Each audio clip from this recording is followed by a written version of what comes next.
நாடாளுமன்ற தேர்தல் முடிவுகள் மோடியினுடைய பிம்பத்தை சிதைத்துள்ளது. ஆட்சிக்கு அறுதி பெரும்பான்மை கிடைக்காமல் இன்றைக்கு தோழமை கட்சிகளுடைய தயவோடு ஆட்சி அமைக்கக்கூடிய நிலைக்கு மோடி சென்றிருக்கிறார். எந்த புயல் அடிச்சும் எந்த புயலுக்கும் அசந்தாமல் நம்முடைய வேட்பாளர்கள் வெற்றி பெற்றிருக்கிறார்கள். 40 மாவட்ட மக்களுமே இன்னைக்கு ரொம்ப சந்தோஷமா இருக்கிறாங்க. வீடு இல்லாதவங்களுக்கு வீடு அமைச்சு தரப்படுது, நிலம் அமைச்சு கொடுக்கப்படுது. சதாப்த எங்க நரிக்க வேண்டிய மக்கள் எல்லாம் சேர்ந்து நாங்க ஒத்துழைப்பு இன்னைக்கு நாங்க கூட்டணியா இருந்து ஜெயிச்சிருக்கோம். மோடியுடைய ஆணவம், பாரதிய ஜனதா கட்சியினுடைய அகம்பாவத்தை ராகுல் காந்தி என்கிற அங்குசம் இன்றைக்கு அடக்கி இருக்கிறது.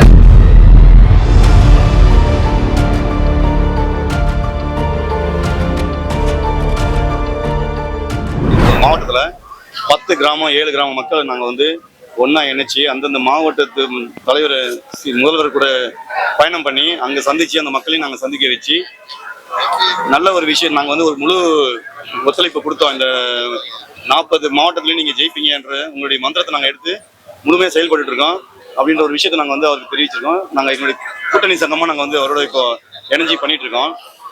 40 மாவட்டத்திலுமே நரிக்கிற மக்கள் ரொம்ப சந்தோஷமா இருக்கிறாங்க. என்ன காரணம்னா எல்லாருமே முதல்ல கலைஞர் ஐயா நலவாரி அமைச்சு கொடுத்தாரு. ரெண்டாவது ஒரு எஸ்டி அமைச்சு கொடுத்தாரு அந்த ஸ்டாலின் ஐயா. அந்த எஸ்டி அமைச்சு கொடுத்தோன்னே மக்களுக்கு இன்னைக்கு எல்லா மக்களுமே இன்னைக்கு அரசாங்கத்துல போய் தேடி ஓடி போய் கஷ்டப்பட்டு அலைஞ்சு திரிஞ்சிட்டு இருந்தாங்க.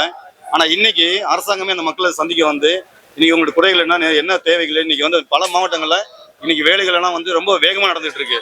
இன்னைக்கு 40 மாவட்ட மக்களுமே இன்னைக்கு ரொம்ப சந்தோஷமா இருக்கிறாங்க. வீடு இல்லாதவங்களுக்கு வீடு அமைச்சு தரப்படுது, நிலம் அமைச்சு கொடுக்கப்படுது. தொழில் தொழில குறிக்கினவங்களுக்கு தொழில் அமைச்சு கொடுக்குறாங்க. டாட்கோ எம்டி நம்மளுடைய கந்தசாமி ஐஏஎஸ், நம்ம கைல்வெளி மேடம், அப்புறம் இப்படியெல்லாம் இவங்களுடைய தலைமையில எல்லாம் மிகப்பெரிய ஒரு விஷயங்கள் நடந்துட்டு இருக்கு. அது மிக சந்தோஷமா இருக்கு எங்களுக்கு. இன்னொன்னு என்னன்னா நம்மளுடைய இந்த கூட்டமைப்பு சங்கத்துக்கு நாங்கள் கூட்டணி வைக்கிறதுக்கு முழு ஒத்துழைப்பு முழு காரணமும் நம்ம RS பாரதி என் அமைப்பு செயலாளர் மற்றும் TK அண்ணன், கூடுதலா நம்ம கலை அன்பகம் அண்ணன், இவங்க தான் முழு ஒத்துழைப்பு கொடுத்து நாங்க 40 மாவட்டத்திலேயே இன்னைக்கு மிகப்பெரிய ஒரு சதாப்த எங்க நரிக்க வேண்டிய மக்கள் எல்லாம் சேர்ந்து நாங்க ஒத்துழைப்பு இன்னைக்கு நாங்க கூட்டணியா இருந்து ஜெயிச்சிருக்கோம். எங்களுக்கு மிக சந்தோஷமா இருக்கு. நாங்க முதல் முறையா நாங்க ஒன்னா இணைஞ்சு 40 மாவட்டம் நரிக்கிற மக்களுமே MK ஸ்டாலின் ஐயாவுக்கு மட்டும்தான், தலைவர் MK ஸ்டாலின் ஐயாவுக்கு மட்டும்தான் ஓட்டு போடணும், அவரை தான் நம்ம ஜெயிச்சு கொண்டு வரணும், நம்மளுக்கு எல்லாம் நல்லது கெட்டது எல்லாமே அவர் மட்டும் தான் பாக்குறாரு அப்படிங்கிற ஒரு விஷயத்த மிக ஆழமா நாங்க எங்க மக்கள்கிட்ட பதிவு பண்ணி எங்க மக்களை இணைச்சு ஒரு மிகப்பெரிய ஒரு விஷயத்த நாங்க செஞ்சிருக்கோம். இதுல பல அமைச்சர்கள் எங்களுக்கு ரொம்ப உதவிகரமா இருந்திருக்காங்க. நம்ம ராசா அண்ணன் கூட ரொம்ப சப்போர்ட்டிவா இருந்திருக்காரு. சில அமைச்சர்கள் பேரெல்லாம் இதுல விடுபட்டு இருந்தா மன்னிக்கவும். இவ்வளவு பெரிய விஷயங்கள் நடந்திருக்கு. எல்லாருக்கும் நன்றி, வணக்கம், வாழ்த்துக்கள். முதல்வர் ஐயாவுக்கு வாழ்த்துக்கள், நன்றி. அதாவது அஸ்வினின்ற பிரச்சனை, அஸ்வினி பொண்ணுக்கு ஒரு கோயில்ல நிராகரிக்கும் போது நம்ம சேகர் பாபு அவரோட எனர்ஜி சாப்பிட்டாரு. முதல்வர் ஐயாவுக்கு அந்த விஷயம் கொண்டு போனோம், அதை உடனே செஞ்சாரு. இப்படி எவ்வளவு வேகமா எந்த ஒரு இது முதலமைச்சர் இந்த மாதிரி நடந்து நாங்க பார்த்தது இல்ல. இன்னைக்கு 40 தொகுதி இன்னைக்கு நாங்க வின் பண்ணிருக்கோம் அப்படின்னா அது இன்னைக்கு அவர் அமைச்ச ஒவ்வொரு நலத்திட்டங்கள் தான். ஒவ்வொரு விஷயமும் பாத்தீங்கன்னா இன்னைக்கு பஸ்ல இருந்து இன்னைக்கு மக்களை தேடி மருத்துவம், மக்களை தேடி உணவு எல்லாமே இன்னைக்கு குழந்தைகளுக்கு நலத்திட்டங்கள், இப்படி பல நலத்திட்டங்கள் இன்னைக்கு செயல்படுறதுனால தான் இன்னைக்கு மக்களுடைய செல்வாக்கு ஐயா பெற்றிருக்காரு. ஆகையெல்லாம் அவருக்கு நாங்க மிகப்பெரிய வாழ்த்து தெரிவிக்கிறோம்.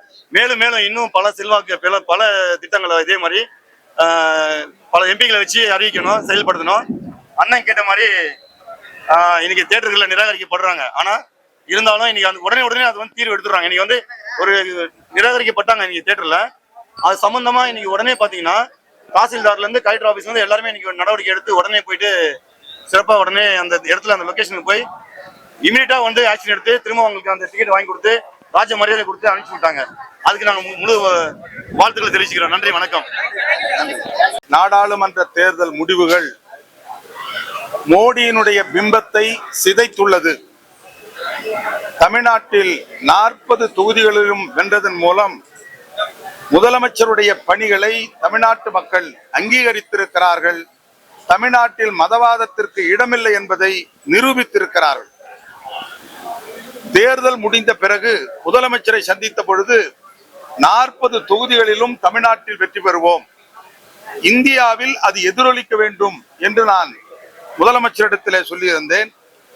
இந்தியாவில் அது எதிரொலிக்கவில்லை. தமிழ்நாட்டில் 40க்கும் 40 வெற்றி பெற்றதற்கு காரணம் அணியை அமைத்து அதனை அணுக்கமாக கொண்டு சென்ற முதலமைச்சருடைய ராஜ்ய தந்திரம், அது இந்தியா முழுவதும் அமைக்கப்பட்ட இந்தியா கூட்டணி ஒரு 6 மாதத்திற்கு முன்போ அல்லது ஓராண்டுக்கு முன்போ அமைத்து மக்கள் பிரச்சனையில் அவர்கள் தொடர்ந்து ஈடுபட்டிருப்பார்களே ஆனால் மகத்தான வெற்றி பெற்றிருக்க முடியும்.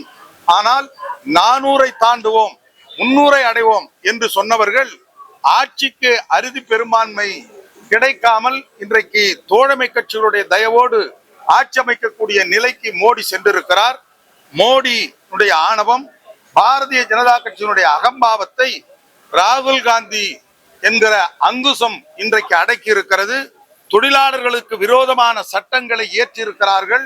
இனிமேல் அந்த சட்டங்கள் திரும்ப பெற வேண்டும். மக்களுடைய குரலை மதிக்க வேண்டும். எதிர்கட்சிகளுடைய குரலை அங்கீகரிக்க வேண்டும்.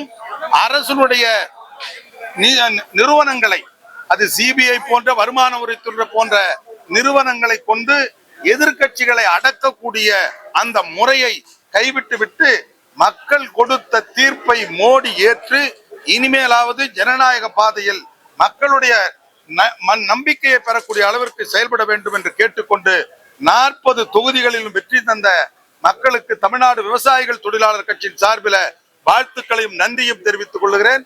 முதலமைச்சருக்கு எங்களுடைய பாராட்டுதலை தெரிவித்துக் கொள்கிறோம். மாபெரும் வெற்றி. இங்கே அருகில் தருமபுரி மாவட்டத்துடைய வேட்பாளராக இருந்து வழக்கறிஞர் மணி அவர்கள் வெற்றி பெற்றிருக்கிறார்கள். இங்கே கடலூரில் காங்கிரஸ் கட்சியுடைய வேட்பாளர் டாக்டர் விஷ்ணு பிரசாத் அவர்கள் மாபெரும் வெற்றி பெற்றிருக்கிறார்கள். இந்த ரெண்டு எங்களுடைய பகுதி ஆக நம்முடைய தருமபுரி வேட்பாளர்கள் வெற்றி பெறுவதற்கு 40 நாடாளுமன்ற தொகுதியில் திராவிட முன்னேற்ற கூட்டணி மாபெரும் வெற்றிக்கு காரணம் தலைவருடைய நம்முடைய முதல்வருடைய நலத்திட்டங்கள், அவருடைய திட்டங்கள் அங்கே மக்களுக்கு சென்ற காரணத்தால் எந்த புயல் அடிச்சும் எந்த புயலுக்கும் இங்கே அசங்காமல் நம்முடைய வேட்பாளர்கள் வெற்றி பெற்றிருக்கிறார்கள். ஆக இன்னும் சொல்லப்போனால் என்னுடைய சிதம்பரம் நாடாளுமன்ற தொகுதியில் திருமாவர்களும் மாபெரும் வெற்றியை பெற்றிருக்கிறார்கள். தர்மபுரியில் இங்கு வெற்றி பெற்றிருக்கிறார்கள். காங்கிரஸ் பேரிக்கும் ஆக ஒரு மாபெரும் வெற்றியை தமிழக மக்கள் தன்னுடைய நன்றியை காத்திருக்கிறார்கள். என்ன சொல்லப்போனால் இந்திய அளவில் முழுமையாக வெற்றி பெற்ற மாநிலமாக நம்முடைய கூட்டணி வெற்றி பெற்ற மாநிலமாக இருக்கிறால் மாபெரும் சாதனை, நம்முடைய முதல்வருடைய சாதனைக்கு கிடைத்த வெற்றிகள் என்பதை தெரிவித்துக் கொள்கிறேன்.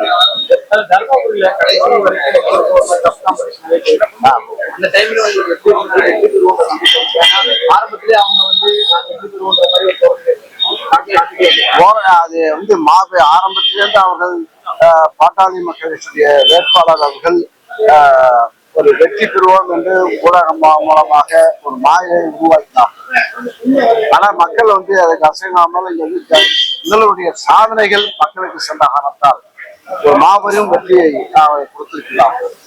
இதே மட்டும் இங்க பக்கத்துல இப்ப அவருடைய அந்த வேட்பாளருடைய சகோதரர் அவர் கடலூரிலே வெற்றி பெற்றிருக்கிறார், மாபெரும் வெற்றி பெற்றிருக்கிறார். காரணம் முதல்வருடைய சாதனைகள் வாக்குகள். ஆக மாயை அப்போது உருவகப்படுத்த காரணத்தால் ஒரு வெற்றி பெறுவோம் என்ற ஒரு மாயை உருவாக்கினார்கள். தமிழகம் முழுவதும் உள்ள அவருடைய இயக்கத்தை சார்ந்தவர்கள் வெற்றி அவர்கள் அங்கே பணியாற்றினார்கள். அதையெல்லாம் தகர்த்து வகையில் மாபெரும் வெற்றியை தருமபுரி மக்களுக்கு கொடுத்திருக்கிறார்கள். ஏனென்றால் முதல்வருடைய சாதனைக்கு கிடைத்த வெற்றிகள்